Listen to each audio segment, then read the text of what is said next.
Well, welcome to the DDHD podcast. We have a very special guest today, a successful entrepreneur with a great ghostwriting agency, a Forbes columnist, a Business Insider columnist, a Remix alumni. Big. Recently featured on the Shondaland website and media platform. Let's talk about that. There's so much to uncover, but we have Pauleanna Reid in the building. Let's give it up. I'm happy to be here. Thank you. Yeah. Thanks for having us. You guys know each other, right? Yeah, we go back a little Mutual bit. friends. We met through mutual friends. Yeah. How long y'all known each other? A long time. Very Lost long touch. time, yeah. But, Oh, okay.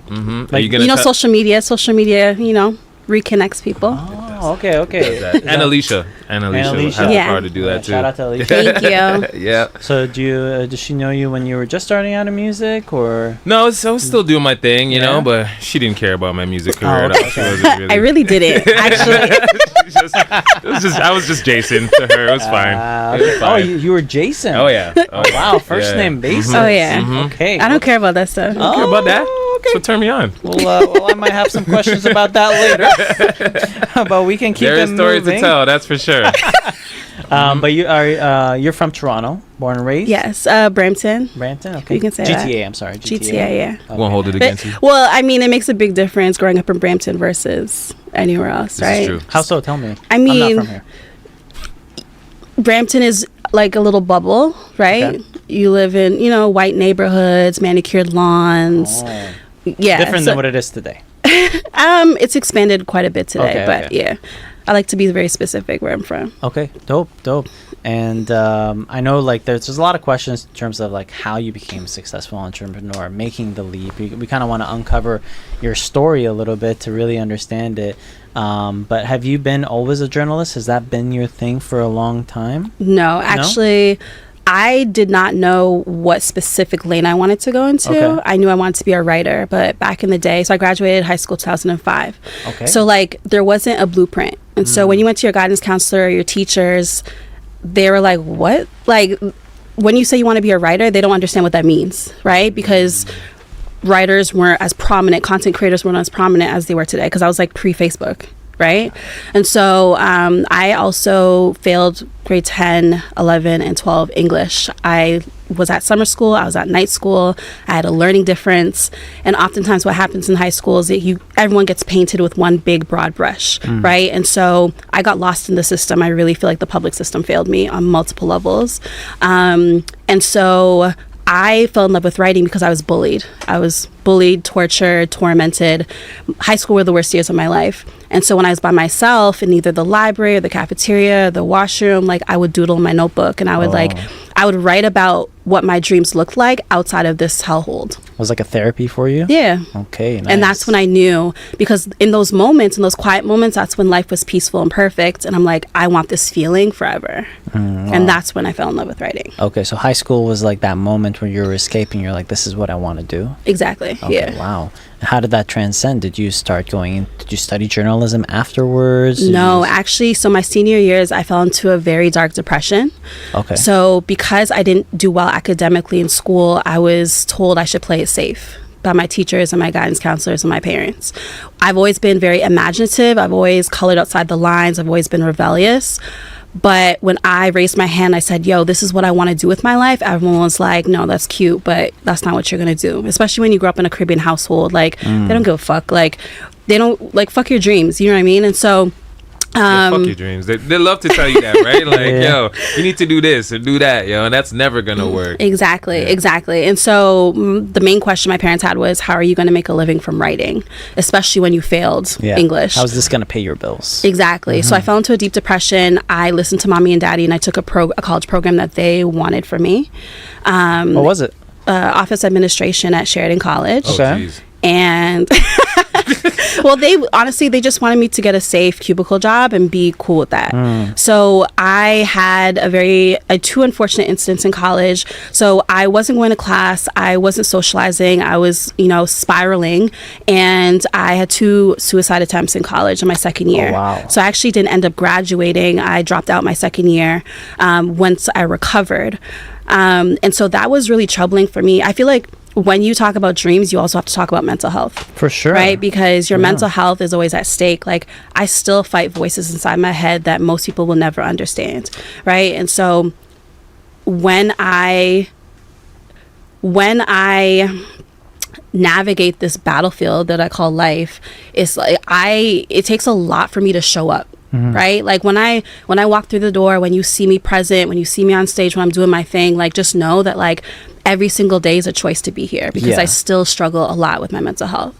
And it stemmed from, you know, that period where you have everybody in your life telling you that you can't do the one thing that you love the most. So it's like, what is the point of existing? Wow. No, I mean, it's very brave of you for talking about it, and, you know, big ups for you to being so transparent and, you know, showing that vulnerability. It's a hard thing. I mean, mental health is definitely something serious. I want to ask, like, you know, was it because of that feeling of not belonging that, you know, got you into that deep depression? You know, what do you find is the big factor? Was it because you weren't pursuing what you wanted, or were there other outside factors? There were definitely other outside factors. Like I said, high school was very traumatizing on many levels. I was bullied a lot, and I didn't necessarily have a home or a friendship circle. I was friends with my enemies so that I wouldn't get my ass kicked. I had a group of kids try to pull a prank on me.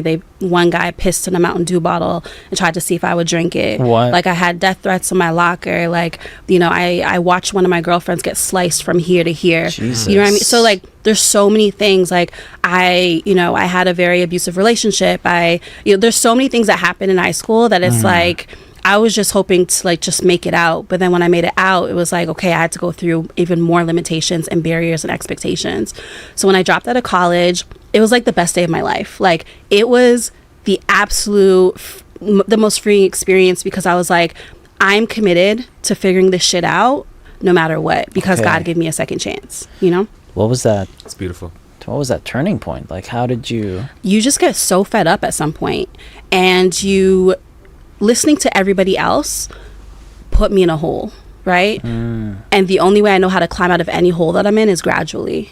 So it's one of those things where I just came to the conclusion that I was going to do things my way, and dropping out of school and breaking free from that was like the first step towards, like, trying to figure things out. Wow. I mean, we talk about that sometimes, and Juice, I actually look for Juice for sometimes some advice, because, you know, he has 1,000 different voices telling him what to do, and you probably could relate to trying to, like, how you want to pursue your dreams or your goals without having so many people try to navigate, you know, your direction. Do you relate to that too? Juice? Yeah. I honestly, I relate to it so much, because there's a point at your life where, like, you just stop listening to everybody, right? Because it's just like, yo, everybody's, and it's all coming from a good place, but it's coming from their perspective, right? And you have to realize that your perspective needs to be the number one perspective, you know? And if you don't understand that, then you can get lost in everybody else's sauce, yo. So I remember getting to a point where it's like, okay, you know, people want me to do music this way or that way, or they want me to have this type of look, right? You know, when I was signed with Universal and stuff, they wanted my music to be one way, and I never felt like that. I was a different type of artist, and I want to express that. And nobody's gonna see your vision in the beginning. Exactly. You need to show them what you're doing, and until you believe it yourself and you just do the work, right, then they start coming around. When you show receipts, when you show a track record, then people start believing in you. When you're able to put a couple stacks in your parents' bank account, then they fuck with you. Like, it's just how it goes, right? Especially in Caribbean households, like, you have to show your work. It's like a math equation, right? Success has an equation that you have to follow. And so it wasn't until my parents started coming out to my speaking engagements, or they started seeing what was unfolding, then they started, you know, coming around. But I don't blame them. I actually, like, don't regret anything, and I'm actually glad that I went through everything, simply because it made me fight a lot harder. Had my parents coddled me and supported my dreams, and had I had a squeaky clean, you know, background, I don't know if I would have fought as hard or hustled as hard as I did to get to where I am, you know? No, that makes hell yeah. You gotta know what the sour is to understand the sweet. You know what I mean? I say that a lot, yo. You kind of gotta go through the rock bottom to know where you don't want to be. You know, I say that all the time. Was that rock bottom for you during those college years? Yeah, so like, I mean, when you get to a point where you want to end your life, there's no other way to go but up. Yeah. Right? So, and like, that shit is just like you gotta really be ready to throw in the towel to get to that point. You know what I mean? And not really, people can drive you crazy with their thoughts and opinions. And once that shit like gets to you, it's like, unless you fight for your dreams to climb out of that hole, like, I mean, it could easily be ended. Like, I was very, very, I was fortunate. I was lucky, How did you get out of that slump? Was it just you being like fed up, and was it just you actually helping yourself? Did you have anybody in your corner? Yeah, I went to my doctor. So my first thing, once I recovered, right? Because once you like go to the hospital and all the things, you have to see your doctor. You have to then see a psychologist, different things of that nature. So, but my doctor was a family doctor. He had been with me for years. He actually like birthed me, and so like he was my saving grace. There are a lot of people who are stuck in the system. There are a lot of people on a waiting list for 2 years when it comes to CAMH and different programs here in the city. I was fortunate. My doctor was white. He was wealthy. He could make a phone call. I really just had to raise my hand and let him know how bad it was. Really? Okay. So he helped me tremendously with getting the resources that I needed. And he kept me accountable. And he always said like, hey, if you ever want to talk, just stop by. You don't need an appointment. So my doctor was the first person. But my advice to anybody who's struggling with mental health is like, once you raise your hands and you normalize the conversation, you'll realize you're not alone. Like, you'll have feelings of loneliness, but you're actually not alone, because I think every single person is fighting their own private battles behind closed doors. And so once I started talking more about it, I realized that my girlfriends, my family, my friends, like everyone's dealing with some shit that they're not necessarily revealing to you up front. Yeah, they're not. So talking about it also helped me tremendously. And then continuing with medication, like everyone's recovery process also looks very different, right? So I've done medication of all kinds. I've done group therapy, individual therapy, nature walks, grounding myself, working out, so like everyone's formula is different. And so you have to try multiple things to see like what puzzle pieces fit together for you. And you said journaling was the puzzle piece for you? It was one of many. One of many things, yeah. But journaling was instrumental. After that, so that was 2008. 2009 is when I found the Remix Project. Oh, and okay. that was Shout out like Gavin. so instrumental. Yes, like I can't even, as an alum, like I still keep in touch. Would you work with specifically? Brian Brock in Creative Arts. Hey, yeah. So Photo Will and Brian interviewed me. Right. And I actually went to Remix for songwriting. Oh. So it's and a songwriter. Okay, tell me more. So it's interesting because you know what, like when you say dreams don't have deadlines, like how I interpret that is like it's important to allow your dreams to evolve, right? So I actually didn't know what type of writer I wanted to be, but I tried my hand at everything. I did try my hand at songwriting. I did try my hand at, I thought I was going to be a novelist. I tried my hand at spoken word. I tried my hand at multiple things to figure out like what exactly I wanted to do. So I went to Remix for songwriting, and Brock was like, what else do you got brewing? What else is going on? And I told him I had started writing a book. And so I told him about my book. It came out in 2014. It's called Everything I Couldn't Tell My Mother. Okay. Right? And so I told him about the book I was writing. Great title. Great title. Thank you. I told him about my book, and he said, you know what, that's what we're going to do. And so when I was in the Remix Project, like I just made sure that I carried myself and I handled myself in a certain manner. Like every time I went, I booked a boardroom. Like I wasn't socializing. Like I was very serious about the shit that I was doing. Like I don't fuck around when it comes to my work. And then Brian connected me to one of my first mentors during that time as well, Shannon Boudram. And that was like very instrumental too. Okay, wow. Shannon? Shannon Boudram, yeah. Never. Who's that?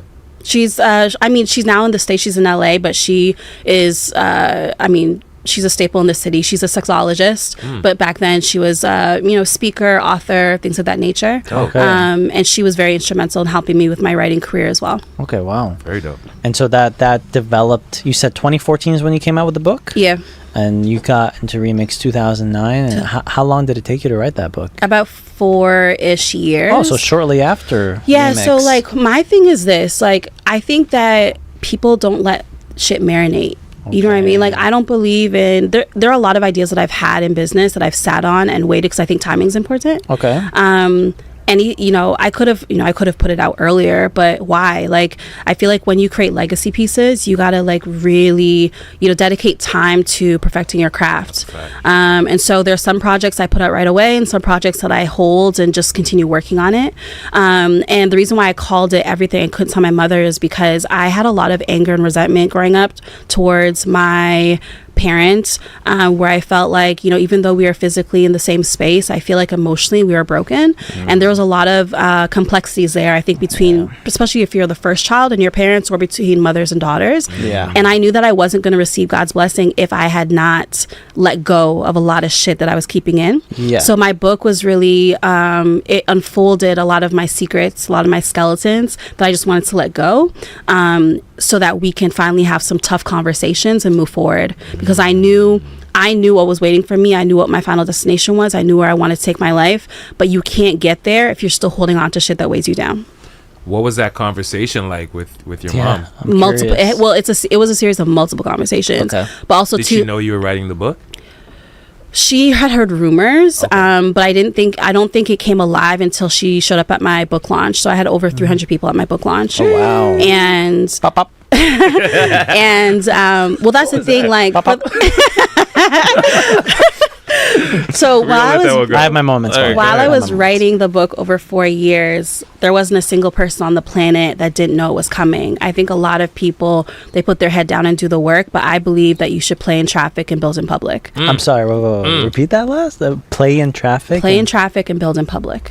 Play in traffic. So like you shouldn't just be solo dolo. Like as you're building, like you should take your audience along the ride with you, right? Like I think you do yourself a disservice when you just create in your basement and you just, you know, you pop up and then you want to launch. I mean, like you really have to warm people up to the idea of, you know, what you're working on. So that's why my launch did so well, you know, like, because I was very intentional about like sharing my dreams with other people and letting people know what I was working on. Were you at a 9-to-5 at that point, or were you? So I worked in corporate for 10 years. I quit January 2019. Hey. So my certificate that I earned from college, I ended up being an executive assistant for 10 years to various presidents and CEOs. At the time, I did not see the blessing in that. But as I evolved in my career, I realized must have learned that, so much. Oh my God, like I was the right hand to many different C-suite and high-level executives. And I was able to see business from a bird's eye view, right? I asked so many questions. I sat in meetings and took notes. I job shadowed. I scheduled one-on-ones with all the board of directors, the senior directors, the C-suite. Like I really took advantage of my time there because I also knew that I was going to exit one day. I didn't know when, I didn't know how, but I knew I was going to exit. And I remember you know, one of my bosses giving me an offer letter, $65K, right? And he was so happy, this white guy. He was so happy, so thrilled. I'm like, listen, like, yeah, like, because the thing is, add another zero to that. when you expose yourself to people, places, and things, you realize how much is out there and how much you can achieve and attain. And so for me, like, so how much they make too, you know? Right. Well, that too. For me, my thing is this, like the number on the job letter is what they can afford. It doesn't amount to your true value. Right. Like, so for me, I was like, okay, that's cute. And every job that I had entered, I entered at my salary cap strategically, right? Because I think you need to pick and choose what is important to you. And the money was never important to me because I knew that I was going to blow that shit out the water. You know what I mean? So for me, I wanted a millennial driven environment. I wanted bosses who could be mentors. I wanted unlimited PTO. There's so many other things that were of value so that simultaneously I can build my brands and business and be flexible. That's so smart. You were able to kind of leverage the corporate world to build that work-life balance, to pursue your dreams on the side and really take advantage. I think that's the only way to do it, Yeah. right? Like there has to be a plan. Like before I quit, two things that were very important to me was number one, paying down my debt as much as possible. Yeah. And number two, making sure I had a track record of sales, right? So before I had left, I had built a 6-figure company from my cubicle on the side. What? Right? So Say what? So that tells me a few things. It tells me I'm capable of selling. It tells me I have a viable product, and it tells me that like I can really do this shit, right? Imagine if I had all the time in the world to dedicate to it. So like I walked in the office every day like I was going to business school, right? Like I asked my boss to teach me how to read the sales reports. I raised my hand for shit I did not want to do, but I knew that it would help me garner transferable skills for the entrepreneurship for your world. business. That's interesting to me because like a lot of people they have their side hustles who they want to turn into their main hustles, but they gotta work a 9 to 5 to obviously pay the bills. You know, and some people, you know, they stay in there because they're too afraid to make the leap, or maybe they quit too early without a proper game plan. So how did you maneuver both hustles? Time management. In your 20s, you don't have responsibilities, you don't have there's so many. I wasn't married. Like I wanted to work. I wanted to work. Like I wanted to make money. I wanted to work. I wanted to build my team. I wanted to create infrastructure. I wanted to create systems. Like that was very important to me. So like all of the above plus time management, right? So like when I would practice my say, you know, because I had a very successful speaking career. So so over lunch I wasn't hanging out with my coworkers. I was booking the boardroom to practice my keynotes, right? I was coming in early. I was going in the office every day by 6 a.m. from 6 to 9 working on my own shit. Once 9 o'clock hit, then I was working on their shit, and then from 6 to midnight I was working on my, you know what I mean? So you juggle things a lot. My lunchtime, my PTO, all of my PTO was taken to fly to New York, DC, LA, Atlanta. I built an incredible network in the States. PTO?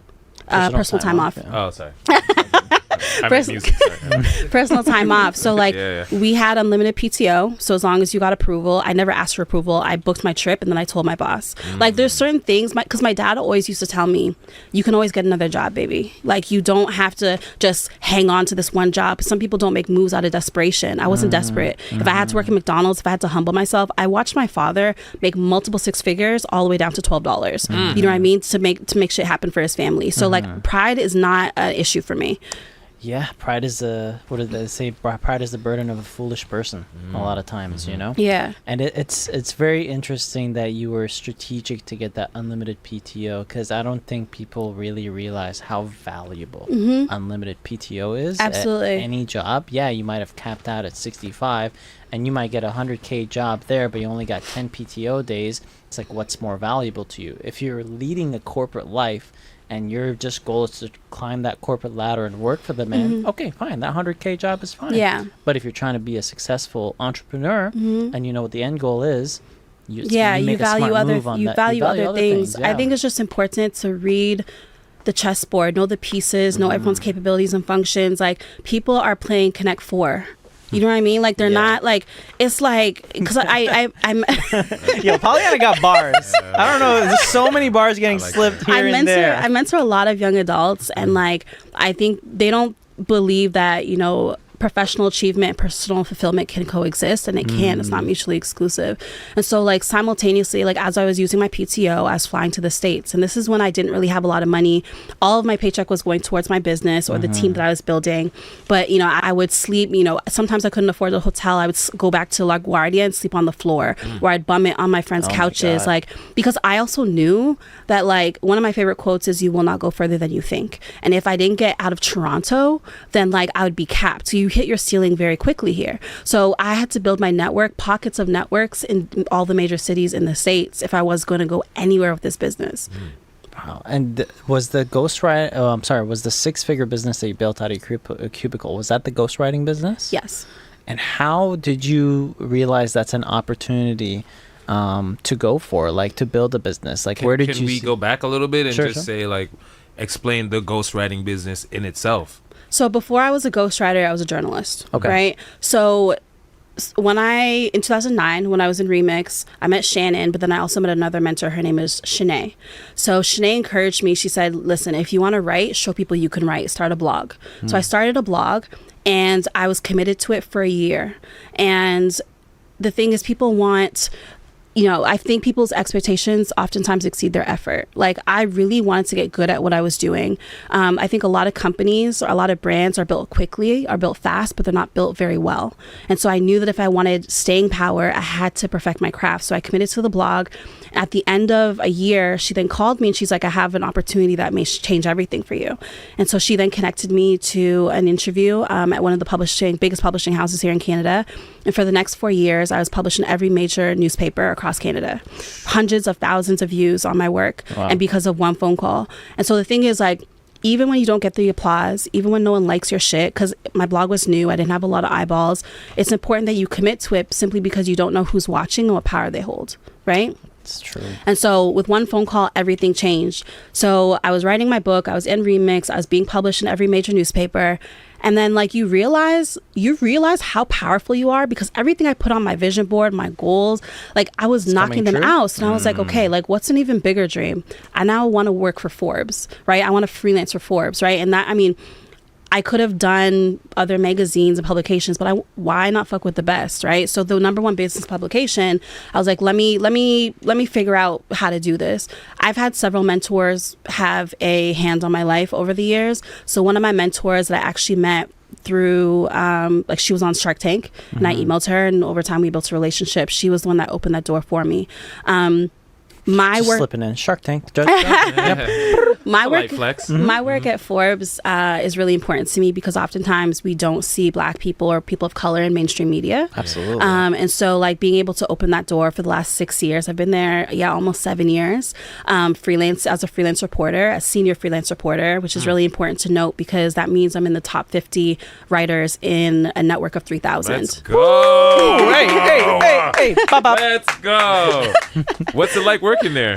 I mean, it's freelance, right? So it is what it is. Right. Like, sometimes you have opposition and whatnot, but anywhere that I work, whether it's corporate, whether it's with a publication, whatever, like, I never just want to be an employee number. I never just want to be part of the mix. Like, I want the people who make decisions to know who I am, right? So I always make it a point to raise my hand, book time with them, etc. Right. So I freelance for Forbes, I freelance for Business Insider.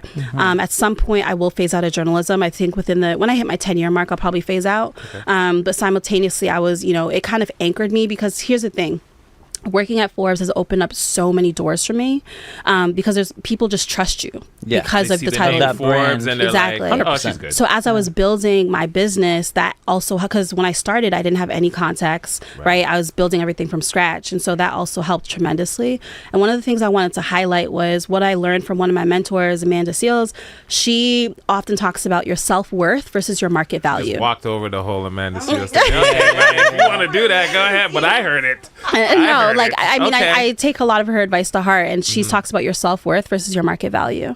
Do you know where I'm going with this? So a lot of people have, like, incredible self-worth, right? Like, they're little your friendship circles. Your network, right? Your little friendship circles. They think everything you do is amazing. Like, but honestly, that doesn't mean anything in the larger context, right? Like, what is your market value? Like, do you have the respect of your industry peers? When people think of your industry, is your name in their mouth when you're not even in the room? Like, that is, and so, like, I've always made calculated moves to increase my market value, and I think that's why a lot of people, their wheels are spinning, but they don't get anywhere. They don't evolve in their career. Is because they're not working strategically.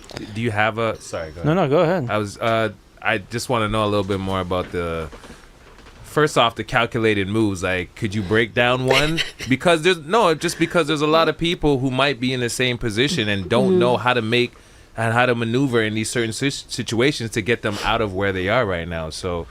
Okay, so Forbes was one of them. Currently, I'm also a college professor, part-time. Wait, what? So that's also a calculated move.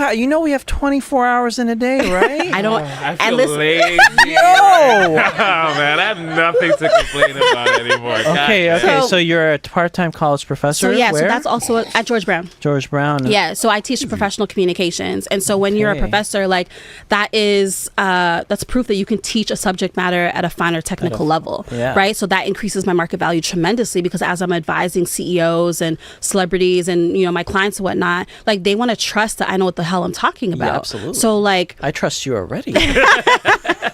We're not even 20 minutes in. And then other things were like just who I surrounded myself with. So I've always been very proactive when it came to mentorship. Like I have incredible mentors. They have, you know, million and billion dollar portfolios. They're the best at what they do. And so how I have gotten the attention of the world-class performers is reducing stress and adding value. Asking to job shadow them. So like, you know, when they're in the streets and going to meetings, asking to job shadow them, doing, I've worked for all my mentors in some capacity, interning, volunteering, etc. So like that also helps me with positioning, because then mentors turn into sponsors, right? And sponsors are the ones that pick up the phone. They put their signature on the dotted line. They open the door for you. And so that has also helped me leapfrog steps in my career. Wow. That's amazing. You know that, and I've said this a couple of times on previous episodes, but that reminds me of the guy, Dr. Rick Grisby. He says, ego is the anesthesia that deadens the pain of stupidity, and pride is the burden of a foolish person. And the examples that you're portraying is like, one, your pride goes away and your ego is getting swallowed, and you're getting so much value out of that, because at the end of the day, now you're an entrepreneur, you're a boss, and you're a leader, and you accepted the fact of hiding your pride and ego that I believe is such a burden on a lot of people's growth and stunts their growth.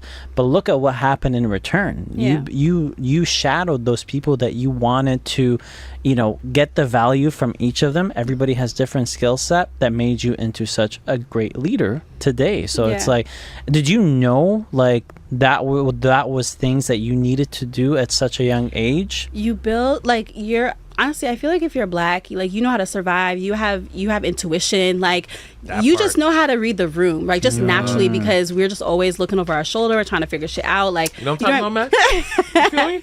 Like so, like a lot of things were instinctive, but I also read a lot of like memoirs and autobiographies, watched documentaries. I think it's important to stay curious. Yeah. And you pick up clues, and you realize that like every great executive, entertainer, entrepreneur, they were once amateurs, right? And you notice that like it's just a matter of like success always leaves clues, but a lot of people like it just goes over their head, right? They may blame the economy or their gender or their economic status, like whatever it is, but like there's clues all around us, and if you don't pick it up, you feel me, then you're gonna miss your moment.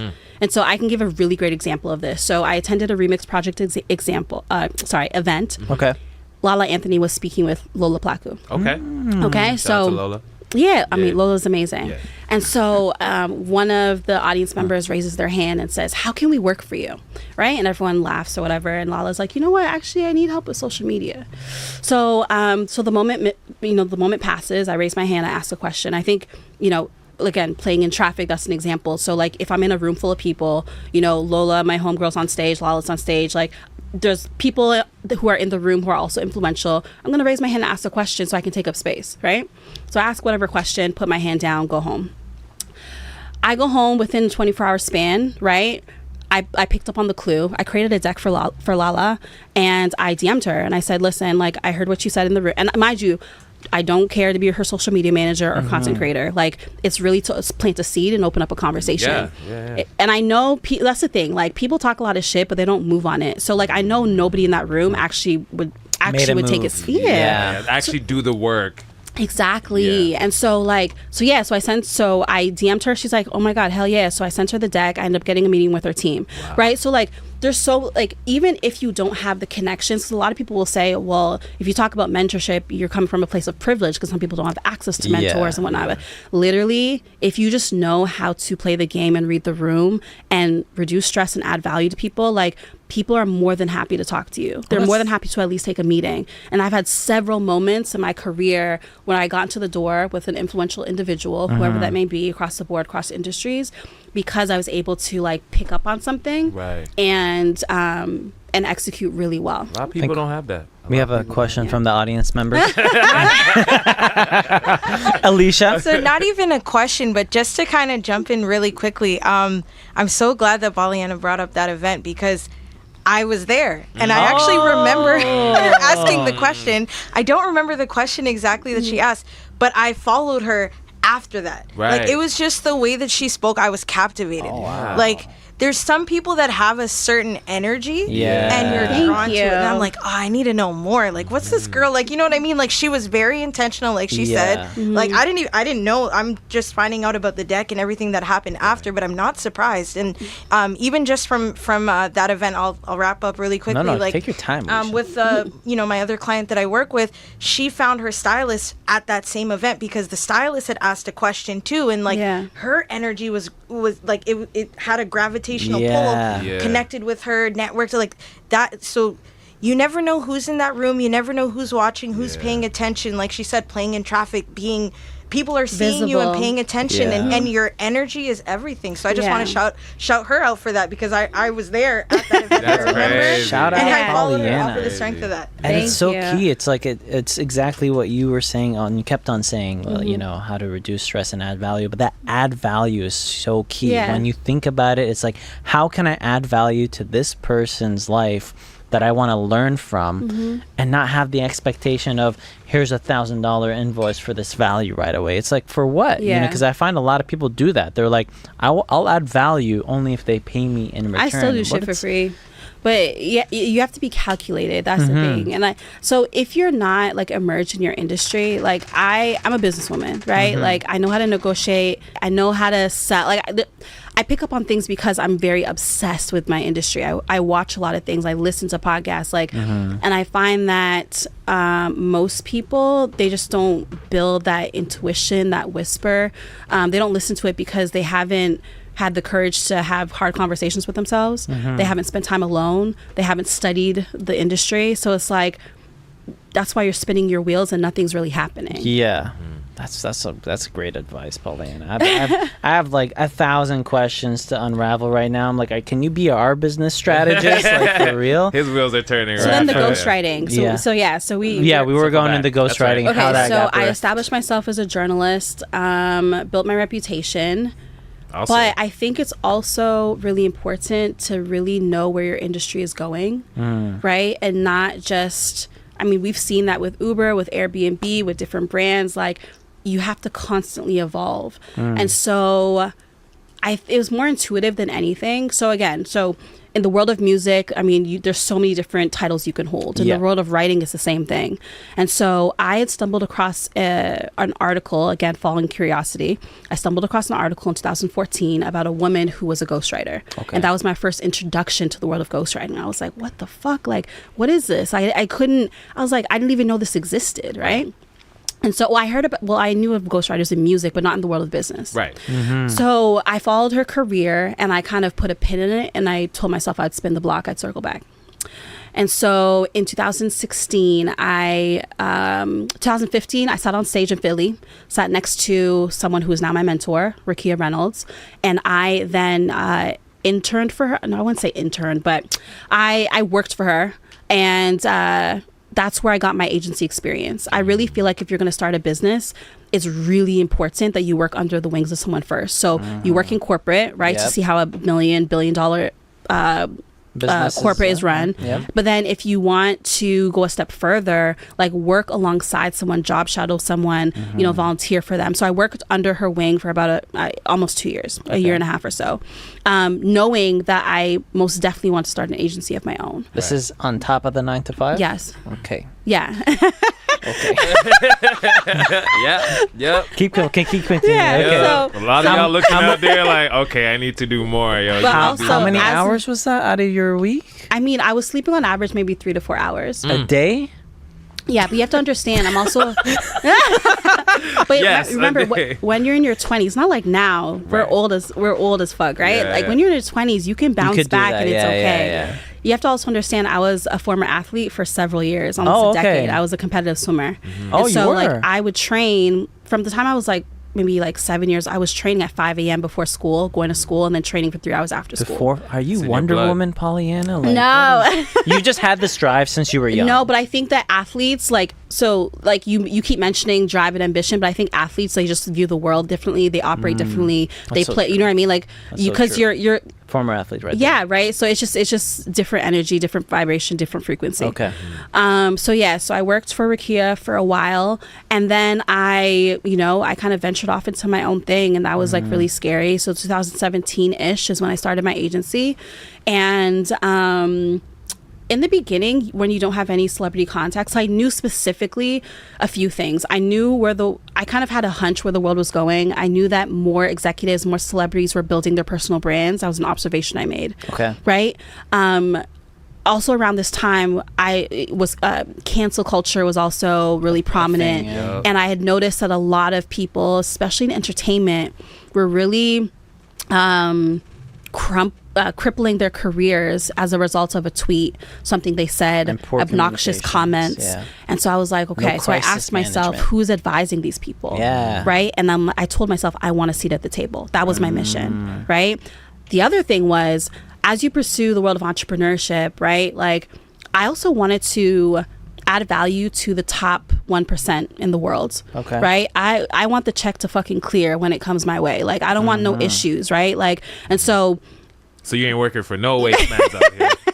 That's top only. That's smart though. Yeah, like I really wanted to work for people who like had their shit together, had their established brands. Like that was really important to me as well, right? I think you have to be smart about, because one thing that happens is like a lot of people get into business but they're not staying in business, and sometimes it's because the audience you're serving, the problem you're solving, like there's so many different things that play into that. So I wanted a legacy brand. I didn't want a brand that's going to be here for a few years. That was really important to me. Got it. Did you have a question, Alicia? Did you raise your hand? Yeah. No? Okay.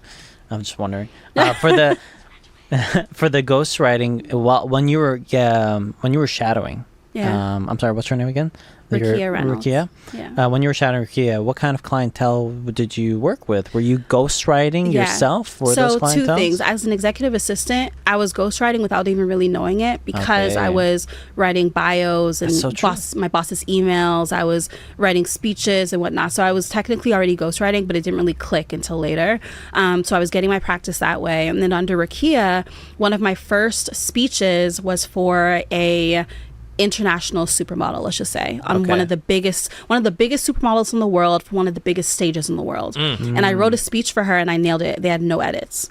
And so that was like, okay, I'm like, I definitely have something here. And so I kind of just, learned on the fly under her mentorship. And then I ventured off into my own and knew that and then when I was taking the trips to the States, I was building relationships, and that's how the world kind of opened up for me, because my industry is very white male dominated.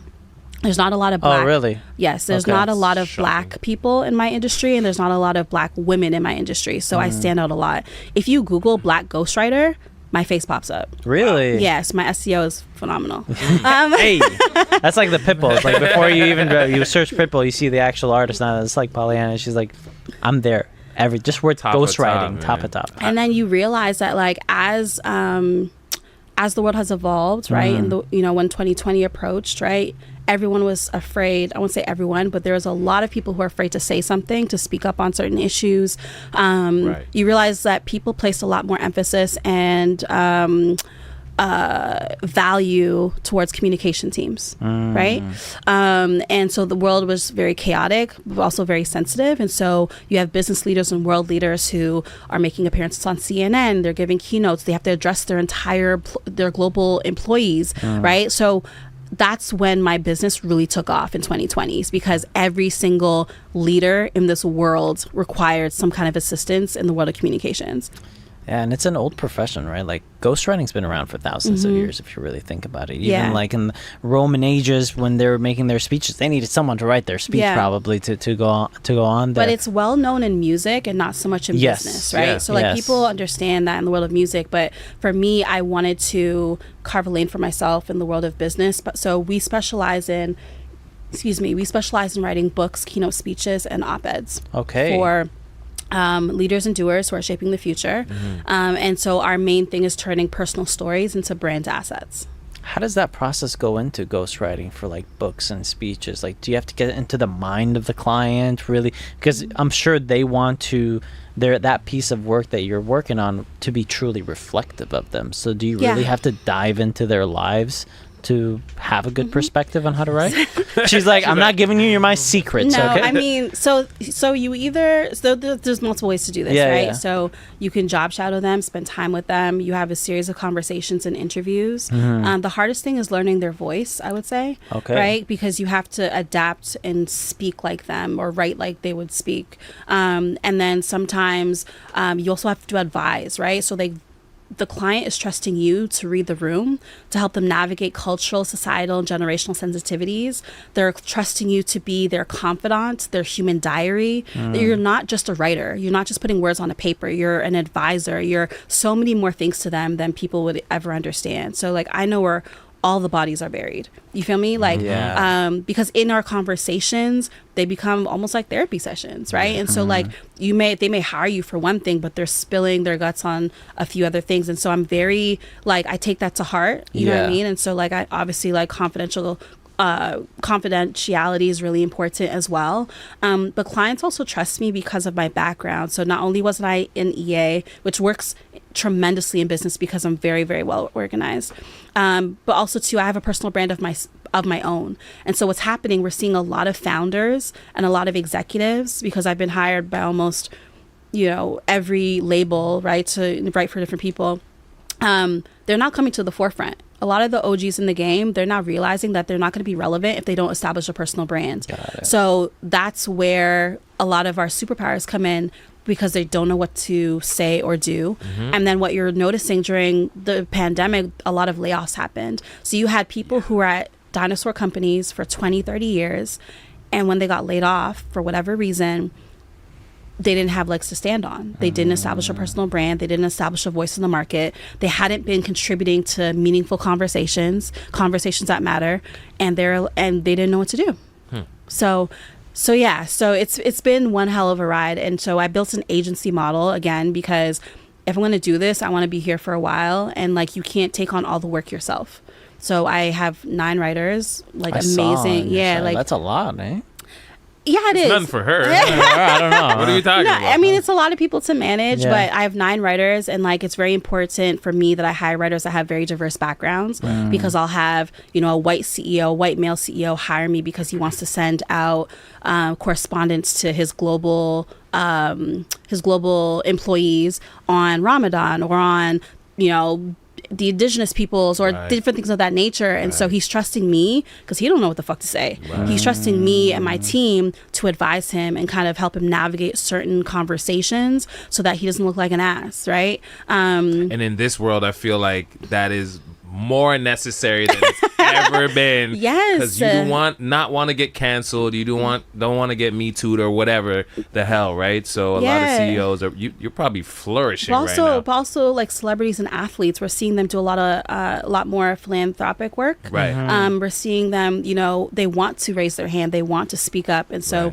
sometimes having a ghostwriter does not mean that you are any less intelligent, does not mean that you can't write yourself. I recently got hired by a doctor at Yale to write some shit for her. So like, so it doesn't mean, it's you probably have lack of time, or maybe, your mind is organized chaos and you probably don't know how to make something flow, or you want to capitalize on a moment. Let's say you're an artist and you're winning an award and you have 30 seconds to make shit happen, right? You don't want to waste that time. You want to be intentional and thoughtful. You want to grab everyone's attention. You want to speak on what's the most relevant topic today. Like, you know what I mean? So like, it's so important and necessary. And so there's not a lot of us. So when I say us, I mean Black and brown girls who are doing it. So that's why, like, when people want to make shit happen, when they want to shake the room, I get the call. That's so dope. I love that. Go ahead. I'm speechless right now. He's still in his zone right now. I honestly, I'm floored, and I love what you're doing. And I never knew that world. I mean, we know ghostwriters exist. We know not everybody writes what they're putting out, and in this day and age, you have to be very PC. You're walking a very thin line. It's a tightrope out there because you don't want to get in trouble, you know. But in your corporate side and working in a male aggressive community, how did you navigate that? Because you, like, all the way back from the beginning, from being bullied to going through all the things that you went through to gain this confidence, you know, to walk into these rooms and talk to these millionaires and CEOs, people who run big businesses. Like, where did that confidence come from, and how did you maneuver in you the, have in to that be world? equipped and just know your shit, right? So like, if you're going to charge people for a premium service, right, because we're not talking little dollars, right, like you have to be able to answer any question they throw at you. You have to know your industry. You have to like be able to articulate and advise them. Sometimes you might have to freestyle right then and there, like what they should be doing. So I just make sure that like, I make sure that every waking moment, I am very aware of what's happening across industries, what's happening in pop culture. I'm very aware of how to tell a proper story, how to connect with an audience, how to stay relevant in a noisy world, how to communicate to your audience at scale. Like, I'm very strategic in my approach, and I also lean on my team. My team is a big part of that as well. But what builds confidence is like, I mean, I work out, like I kick ass in the gym, right? I'm a lot of muscle. And so what builds my confidence is like what I do in the off season or what I do when I'm not putting pen to paper. Dope. Right? So I think it's very important. Like, there's a correlation between your mental health and physical activity. And so me and my trainer, we do a lot of endurance training, and that also helps build my confidence when I'm, you know, navigating the world. Yeah, because I'm sure there's like, I don't know, some big boss CEO might not think you have it, and you got to put him in his place, you know? Yeah, like, all the time. I mean, I wouldn't say all the time, but there are definitely times where, so here's what's happening in entertainment. break it down. Here's what's happening in entertainment. A lot of our Black counterparts have white teams. Right. The publicist, the lawyer, the manager, the agent. And what happens is, I only like to speak to the decision maker. So I don't want to go through 3 and 4 people to get to the point. But when I have to, during times when I've had to deal with the white manager or the white PR person, right, and they don't know what the hell they're talking about, I'll be on a conference call with 12 people, and I'll be like, and I will be the one to speak up, and I'll be the one to politely and firmly put that person in their place, because they don't see the world how I see it. They don't see it through my lens. Right. And so, you know, one time my team wrote a speech for one of the co-hosts of The View. I won't say her name. Okay. And so, Are you going to give us any name? Yeah, I was about to say. Like, off air, not on air, for sure. Time. And it came back with a lot of red lines. And I'm like, this doesn't make any sense. Right. And so, you know, Kellyanne, she's the one that came back, and we were on a conference call, and I had to tell her, like, I can't co-sign this, right? Like, I'm not going to let this go out. I'm not going to let homegirl go on stage and look a fool because you know what I mean? Because you want to, you know, straighten things out. Right. So yeah, sometimes there is a rift, but most of the time there isn't, because I only deal directly with the decision maker. Like, that's the only way to do business. That's the only way you're going to get through the yellow tape, the red lines, all of that stuff. Has there been a situation where they didn't want to let you get to that? Because that means you're stepping over. I walk away. Say less. Like, All right. you have to know when to lean in and when to lean out. Right. And so, Right, like, right.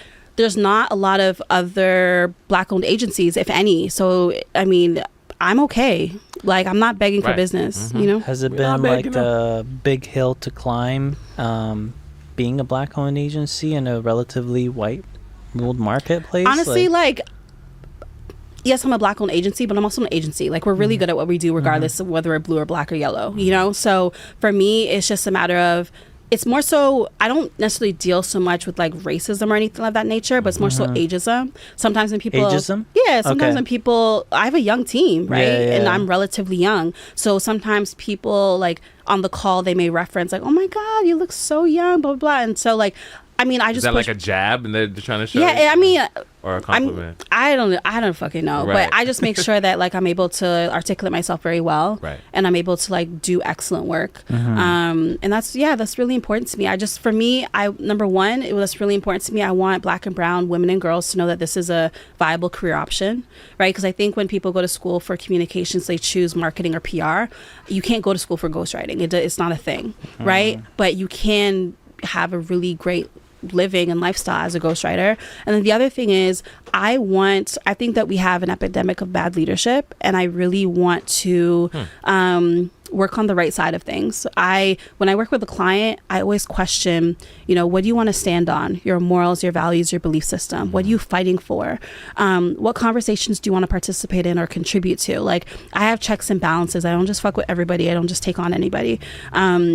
And so that's very important to me, that like when I'm working with someone, we're moving the needle, we're shifting culture, we're opening up conversations, we are building communities. Like there's levels to this. It's not just like me putting pen to paper. Like that's not what you're paying me for. You're paying me for my experience and expertise and how I'm able to, you know, help your brand evolve. Are you competing with PR and communication agencies for these influencers and celebrities and athletes that you work with? Because a lot of what you're saying reminds me of being in rooms with publicists, you know, and it's like, do you find yourself when you're trying to get a client, you are competing with a PR agency because they might be looking at you as a potential threat to their business? It's more collaborative, to be honest. It's more collaborative? Yeah, okay. Because publicists, for the most part, can't write.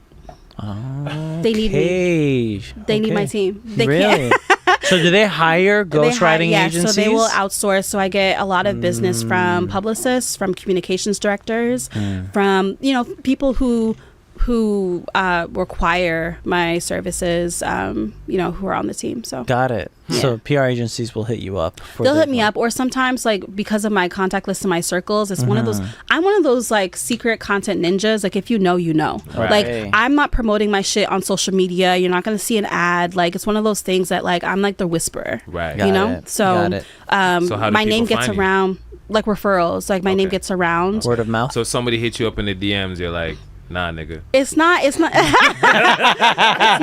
It's not. Holla at my people. It depends. It's not necessarily that. I need to know a deeper reason, like why you want to work together and what you want to work together on. Got it. And then for me, it's also like I have to do my checks and balances to see, because the thing is, on the surface, you may think a partnership is great, but when you do additional research and you know the root of the brand, like I work on the corporate side, but I also work on the personal side. So I'm working with like Peloton and Walt Disney and Hitco and Def Jam and all these different like. But you have to, like, I always do research. I don't just take anything at face value. I always do research to figure out, like, what are their values? What are some of the hiccups they might have had in the past, right? Because I can't just align myself with any brand or person. Yeah, that makes sense. Yeah. What's your thoughts on cancel culture, quote unquote, or what did Kayla say it was? It was reality check or something like that. Yeah. Check culture and the sensitivity of how we communicate in today. Do you find we're going in a direction that's too sensitive? Do you find it raises awareness? Like, what are your thoughts on it? I think if you have cancel culture, you also need redemption culture. I think that it's okay. Like, how do I want to frame this? Because I know this is on film. I think that people are gonna fuck up. Okay. Right. And I think as long as they're upfront and honest, as long as their apology is sincere, because sometimes people are just talking from ignorance. They don't know what they don't know. Yeah. Right. But that's also why my agency exists, right? To turn things around. Right. But I think people deserve second chances. I really do. I don't think that we should just cancel someone forever for life, as if none of us have ever said anything dumb. Right. Yeah. Right. So. But I think that if you are in the public light, you have to understand that you're also a role model, and you have to take that shit very seriously, right? You can't play around when it comes to that stuff. So I think that the individual has a responsibility to also have the right people around them to advise them, but to also think twice before they hit publish on that tweet or before they, get on the stage. You really have to be able to read the room. That's what you were saying. I just think there's a lot of that going on, and it just reminded me of, like, I think Lizzo said something in her new song, right? And she got so publicized for it. Yes, she had a lyric or something. I can't remember what it was. One of the lyrics she said, it was just something that spaz. Yeah, she said spaz, right? But within 2 seconds, she came around and she apologized. She acknowledged it. But my point was that they still were after her after that. So even when you acknowledge, which a lot of art, that was the problem, right? People put out their music and be like, I said what I said, live with it, and that's it. They make some bullshit apology and then live with it. But she actually went in, re-recorded the record, re-put it out again, and publicly apologized, and they're still nailing her to the coffin, yo. Do you think that's because we're more attracted to negativity than positive motions? I don't know. And then, like, what do you think about that? She did the right thing. Yeah? She did the right thing. Like, how do you get out of that? She acted quickly, and I think that's always the right thing. Did that warrant a change in the lyric, do you think?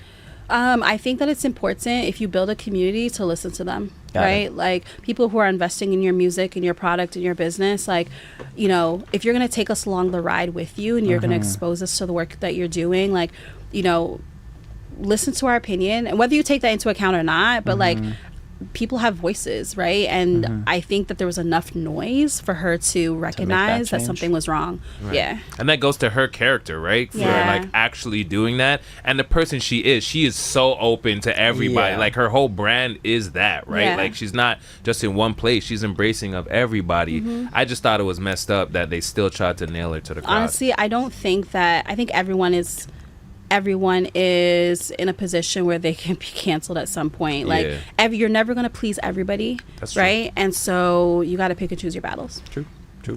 What's your thoughts on ghostwriting, for example? I know, and that's your industry, but like in hip hop, for example, it's looked down upon to ghostwrite. It's if just you're in hip-hop, it's just the stigma, right, against it. Is that similar in your industry? I think the projects thrive when they're collaborative.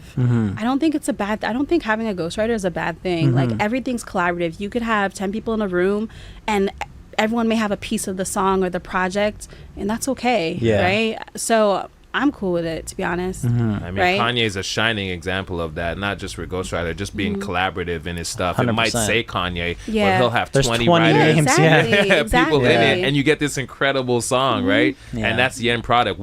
That's the end result. What is the best product you can make? Exactly. That's all that matters. What are some goals and aspirations you have for the future? Do you want to continue building your agency to a certain extent and then explore other industries? This is only an hour podcast. I don't know if we have time for all of her ambitions. She got to bring with a manuscript. Actually, I'm living my dream right now, teaching. Amazing. So in addition to running my agency and managing my team and all that stuff, I'm also teaching part-time at George Brown, and that has been something I've been manifesting for about 5 years. So for as long as I can remember, I've always been a public speaker. I've always given guest lectures. I've probably guest lectured at every college, university, most here. Wow. But I always also wanted a faculty position because people have seen me at my worst, believed in me when I didn't believe in myself. Mentors really took me under their wing. That is so important to me to give back. From 2015 until 2019, 2015 until 2021, I ran a mentorship program of my own. I mentored over 200 women in 11 countries. Wow. And so I'm really passionate about mental health, youth education, and mentorship. Like, I don't think that you can be in a position of success and not open the door for other people. So like every opportunity that I have, I always allow young people or my followers to job shadow me if they want to. Right. And how did they do that? They literally will fly out to see me, or they will, pull up and I let them come, to my speaking engagements, or like sometimes I let them sit in my business meetings, like things of that nature. So anybody who's listening to the pod, if they wanted to do that, I'm just saying. Absolutely. Yeah. But then the other thing is, teaching. So here's the thing, like a lot of the curriculums are very outdated, right? Right. And so I wanted to dust off these curriculums and create new energy. A lot of the professors as well, and this is across the industry, don't have real world experience. Yeah. And so although I don't have a teaching degree, I have vast amount of experience, and so I bring that to the table. And so the students that I have, I mean, they're phenomenal, and I've been able to kind of rejig the curriculum so that it's reflective of what's happening today, and that's important to me. So I want to leave I can't change the system, but I can at least leave my imprint, because out of my entire elementary and high school career, 2 teachers, my football coach as well as my my home ec teacher, were the ones who really they took a special interest in me, and that changed everything. That literally changed the game for me, because I could have been a statistic, right? I could have just believed or ate the shit that everyone fed me, but they really believed in me, and that helped me believe in myself. That's dope. That's amazing. It does take that first person that believes in you to be like, wow, maybe this is possible. Listen, we've been doing this for a minute now, and we noticed that there's always that one person that we talk to that has somebody that they talk to that helped them get out of that situation. You know, somebody who went above and beyond whatever their job role was and took that time out to talk to that teenager and say, listen, man, you could do this. We had Kayla Gray on here and she was saying the same thing, right? So I think that's, if you're listening to this, man, if you're a teacher, if you're a mentor, please don't stop the work you're doing because it might not look like it at the time. That kid might still go off and do some foolishness, but you are making a difference. A big difference. They're literally the angels on earth. 100%. Teachers are very underrated and very undervalued. Very much so. The amount of underappreciated. I mean, the amount of admin behind the scenes, the amount of it's a lot of work that I literally don't have time for. But I feel like you make time for the things that you want. Love, So I'm figuring it out. 100%. Do haters fuel you? I don't really listen to them. I don't really notice them. How do you block them? Pardon me? How do you block them in such a socially engaged world these days? You know, I just focus on doing right by people. I don't burn any bridges. It's just not a thing. I don't know. I honestly don't even notice them. And I have so many allies and friendships. My contact list is crazy. Like, if you would be stupid to talk about me, honestly. You'll get roasted, bro. Yeah, for real. Don't. Yeah. That's a warning to our podcast. Yeah. Anybody coming with negative comments? Honestly. Yeah. Zoom in. I don't really deal with it. Of course, social media, you know, negative messages and things of that nature, things happen. And when you evolve as a public figure, you also, you may get threats, there's things that happen, but I feel like God got me. You know what I mean? I don't really trip over that kind of thing. Sorry, Alicia, I don't understand what you're saying. She's doing sign language.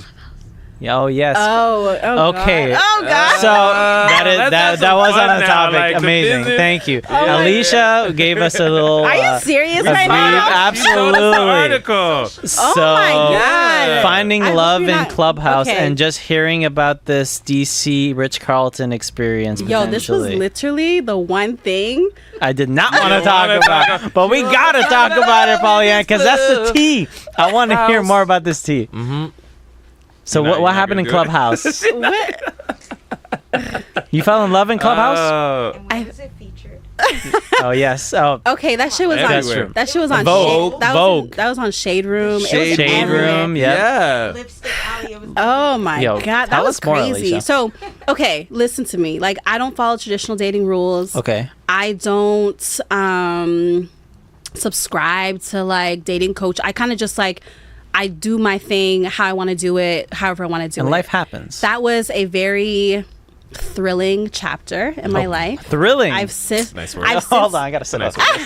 I've since moved on. Right. Oh, But that was okay. a very thrilling chapter in my life. And I mean, that's the thing. Like, when you're single, like, you got to open your energy up because you can meet anyone, any place, anytime. This is during the so pandemic, right? During the pandemic, Yeah. right. And so for me, like, I'll risk it all for love. You know what I mean? Like, Damn. it doesn't. I don't care. Like, still I will get single, on the plane. Pauleanna?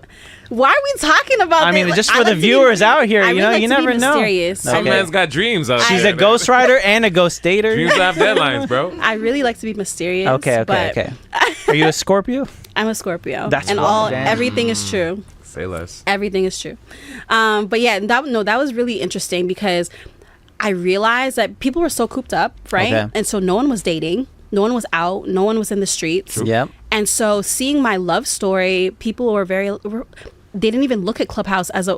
When I was in Clubhouse, I would look through the audience and I'd be like, okay, like Who this? Who that? Who this? Oh, that voice. Repeat that again. That's a yeah, but nice like voice. I think it's just having open energy. That's all it is, right? Like you can meet anyone anywhere, and that's all it was. So like, is this still it was a mysterious figure? Pardon that was this never publicized on who it was? at Never. Club? And Ever. I It was don't Akon. question, was it? I'm genuinely Making a curious. trying to see if I I don't- can Were you react. attracted to the voice, to the personality? No, I knew of this person. This person's also a public figure, and I had known of this person Oh, okay. before.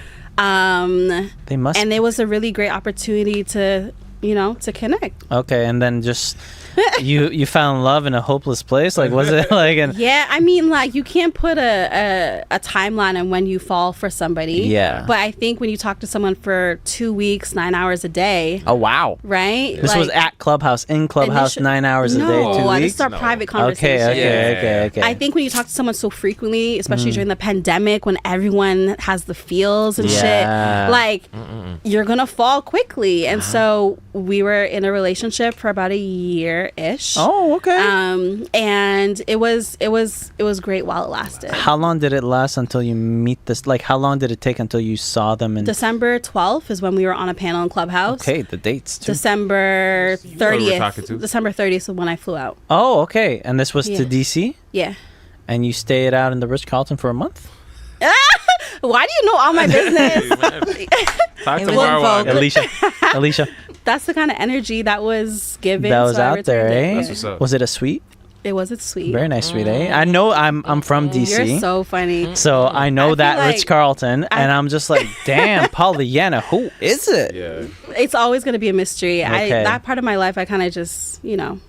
Just so how did it just not work out at the end? Did you guys have just very conflicting, busy schedules? So 2 things I really value in a relationship is emotional maturity Mm-hmm. and conflict resolution skills. Mm. Right? And so... You know you're dating a communicator when, you know? and it's important. And so as we get older, like the type of person you want in your 20s is very different than the type of person you want Absolutely. in your 30s. And as we Absolutely. get older, I think Yeah, that drink it up.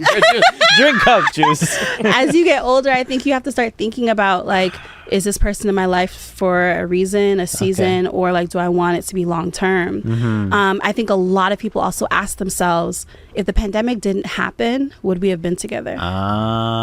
Right? So it was a combination of a few things. Honestly, like, every relationship that I ever have is meaningful to me, because I'm not fucking with you if I don't potentially see a future, or whatnot. Yeah. So honestly, I'm just gonna say this, like, it was what it was. Okay. And I want to know more. I've moved on. He's really wanting all of that to you. I've moved on. Yeah. I could say it. that. Do I you could find there's a potential reconnection in the future with this individual? Christ. Wow, you're really digging.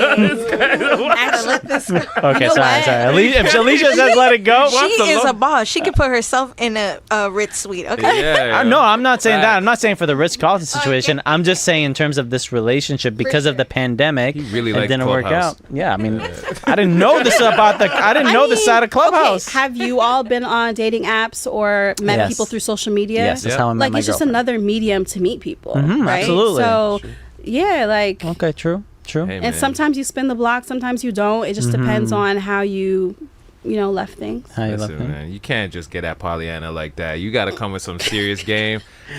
I'll tell you personally, I tried my best, but Shut I up. There's a little failed. brief history We were here mad between young. our We were mad co-host and young. guest. Burn. We were mad young. Listen, yo, But like that's a story for another podcast. Oh no! I mean, we got what 10 minutes left, Alicia? Yep. Yeah, we got 10 minutes to talk about you guys. What are you No, I'm joking. I'm just joking. Hey, I'm man. just joking. I'm just so joking. funny? No, That's I know, amazing. that was So funny. funny. No, that's incredible. That first of all, how did it get to the light of Vogue? Like, did it just Honestly, journalists like to pick up on hot topics, right? And so when it went viral on Twitter and on Instagram and then Yeah. on Shade Room, and it just had a snowball effect. Yeah. it was literally insane. Like, I don't smiling even know. too? Smiling too. No, it was just crazy, but Yeah. I was just really happy that it influenced people to kind of look at social media as something different than just like posting like, you can actually meet really cool, smart, interesting people, Yeah, whether romantic absolutely. or platonic. Yeah, I mean, Alicia has been a very big advocate of Clubhouse. She introduced us to Clubhouse, really. I think we got a question from her as well. No, I was actually gonna say, so when her story went viral, it inspired a multitude of relationships So on many Clubhouse. people DM'd me Yeah. saying that they also met their partners on Clubhouse. Really? or via social Everybody, media. like Wow. people Many. had kids off of Clubhouse. Like What? people had met on Yes. Clubhouse. Oh my god. We got Clubhouse kids. We got Clubhouse there's kids. Clubhouse Clubhouse kids babies. out there. Clubhouse Wow. weddings. There's Clubhouse- I know. yeah. Oh my god. There's So, Clubhouse yes. weddings. What? It really, Yes. I'm telling you, it like lit like the match lit a flame, like it went ablaze. Like Wow. it was crazy. That's dope. That's It was crazy. like people were flying out. Like it was not everybody had. Were you one of those people, Alicia? I'm here on I wasn't. Instagram. I wasn't. I'm trying to slide in a DM. I wasn't. got it I all wasn't wrong. I wasn't successful, unfortunately. That's okay. But there's a potential. There's a potential reconnection. I deleted the app. That's a wrap. Clubhouse. I Are you think you st- got to be open. Are you That's still the on first- Clubhouse? How do you feel about I it still now? have it on my phone, but I don't go on it anymore. Do you find it's ever gonna get as big as it No. was? I thought it was a because great idea. It was though. a great idea, but people are busy now, and people have other mediums to connect. So I don't think. Did they miss the boat? It's like a pandemic Yeah. thing. Okay. I don't know. Like I feel like the moment was what it was. Yeah. And then people move on. Things evolve. That's true. So That's true. you're super busy. You're doing all of these things, amazing things. But like on the left side, like what are you doing for fun? Like what's Yeah. up? Like What what's does on the rest? Pauleanna Like how do? do you spend your days when you're not that 1 hour that you're not working on Tuesday Oh my god, at you're so annoying. 11 p.m. I don't know. What am I doing? Yeah. I am hiking. Okay. Okay. I am It still playing sounds like work to sports. me. It's not. I mean, Sports, I like hiking. spending time in nature. Okay, nature's a big thing. My brother has 3 kids under 6, so I'm playing with my niece and You're an nephews. aunt. All right. Playing Little Mermaid in the pool Auntie. and shit, Hey. that kind of thing. I'm catching up on sleep. That's not fun, but like I'm so sleep deprived. Right. Like, Do you get more than 6 hours? including naps, yes. Okay. Because I'll usually take a nap. Well, during I the guess day. when you're taking 3-hour naps, that makes sense. Yeah. But, still, get but those like in. I really love movies. Actually, that's my thing. Like any movie that comes out, like I'll go see it, whether solo or with friends or my parents or whatever. Dope. So I'm really into that, and just like honestly, like a lot of my fun time is also just downtime. Like sometimes Downtime. I'll just go for a drive Nice. and just like clear my mind and shit. Like I'm just. Yeah, like I've been working since I was 14. Like I'm really Yeah. tired, so I like low key things. Do you have alone time? Yeah. Yeah. When you build a company or a business that has like infrastructure and the right teams and systems, you can take time off whenever you want, right? Like I usually take all of December off. Dope. Really? Yeah, Okay, dope. that's always the goal if we meet our goals. Yeah, Yeah. Is that because of a Christmas season you want to just no, it's take it because off? I need a break. Okay, okay.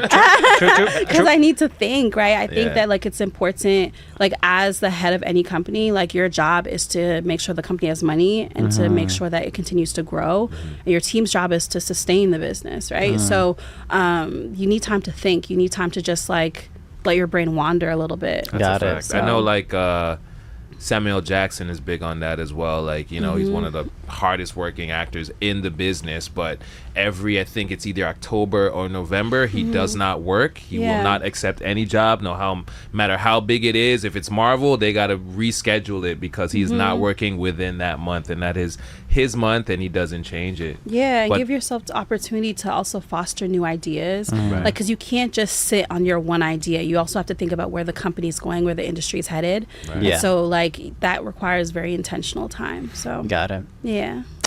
5 minutes. So I think Alicia's our MVP. I swear to God, she is our MVP. This has been Well, we fun. have- I'm really proud of you Yeah. guys. Oh, thank you. you. Man, Pauleanna Thank stamp you. too. I feel successful cool, man. today. I'm so glad you came I on watched this. several of the episodes. Oh yeah, what'd you and think? they're really well done. Thank the production's you. good. Like it was really great. That man Yeah, right there behind the he's guy. camera. Yeah. Awesome. Gio awesome. behind the audio. You know him already. You know that guy.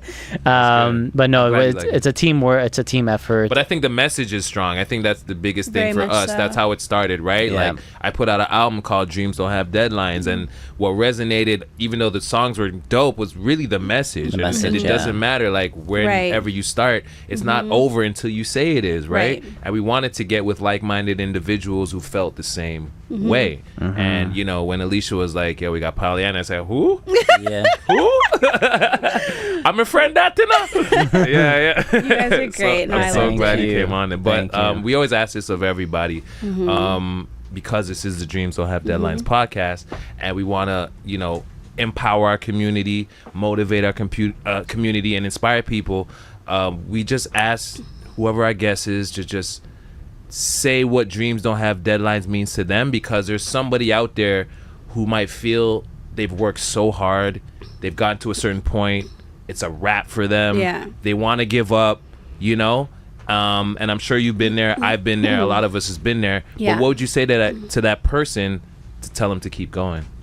Sure. So my first thing when I think about that, I think about allowing your dreams to evolve. So sometimes the thing that you're doing is a setup for something else. A setup. Right? Can you just look in that camera as well when you're sending the message? This yeah. one? Yeah, that one right there. Sorry, yeah. That's a thing we do. Okay, so do I need to start over? Talk to them. Okay, so yeah, allowing your dreams to evolve, right? Like I thought I was going to be a spoken word artist. I thought I was going to be a songwriter. I thought I was going to be a novelist. And because I explored all of those things, it kind of led me to where I am today. And the other thing is a quote that I love that makes me very emotional, that I keep close to my heart, is by Irma Bombeck. And she says, "At the end of my life, when I stand before God, I'd hope that I wouldn't have a single bit of talent left, and I could look him in the eyes and say, I used everything that you gave me." And that's really important to me and very special to me, because sometimes you can feel tired, exhausted, frustrated, but when you give your very best, like that's literally all you can do, and like just let God handle the rest. Something else that also stays with me is you have to trust that God is working behind the scenes on your behalf, right? As long as you plant seeds, as long as you water it, as long as you nurture it, as long as you give them sunlight, shit will happen for you. As long as you're consistent, shit will happen for you. When you are consistent in your patterns, you will outwork people simply because you have staying power. Because a lot of people that started with me have not finished with me. They're no longer around me. So I think all of those things take into account. Like when I hear dreams don't have deadlines, that's what comes to mind. I think you just froze Dwayne, you know? It draws all of us. I guess That's you know amazing. what clip we're using now. That's amazing. Made that a lot easier. That was incredible. That was great. Wow. Thank you so much, yes. yo. I think you inspired our whole community. I know I am. You made me feel lazy, which is not an easy thing to do, you know? So I'm so glad you came on the podcast. On behalf of everybody here, we just want to say thank you so much. Yeah, thank you. Thank you. Yeah, you're amazing. I appreciate that. This is the DDHD podcast. My name is Marwan Monaimne. Juice. And we got Pauleanna. Hey. And remember, a dream is what you make it, but you'll never make it without a dream. Pop up. That's a wrap. Work hard and I handle my business. Look up in the sky, whole squad, let's get it. No limit, no.